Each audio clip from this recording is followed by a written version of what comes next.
ఓం నమః శివాయ శ్రీమాత్రే నమః.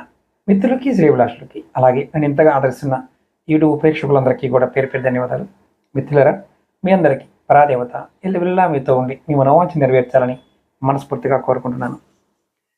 ఈ షార్ట్ వీడియోలో శ్రీకృష్ణ భగవానుడికి ఇష్టమైన మొక్కలు, ఈ మొక్కలు పెంచే వారికి శ్రీకృష్ణుడి యొక్క అనుగ్రహం లభిస్తుంది. ఆ మొక్కలేంటి చెప్తాను.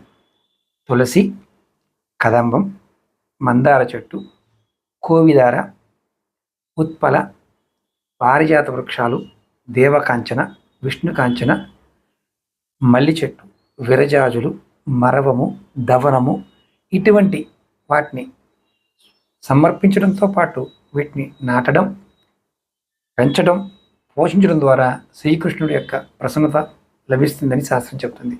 ఆయనకి ఇష్టమైన పనులు మనం చేస్తే ఖచ్చితంగా స్వామివారి యొక్క అనుగ్రహం మనకు లభిస్తుంది. కాబట్టి మీరు కృష్ణుడి యొక్క అనుగ్రహం పొందడానికి ఖచ్చితంగా ఈ మొక్కల్ని పెంచి పోషించడానికి ప్రయత్నించేయండి. ఓం నమః శివాయ శ్రీమాత్రే నమః.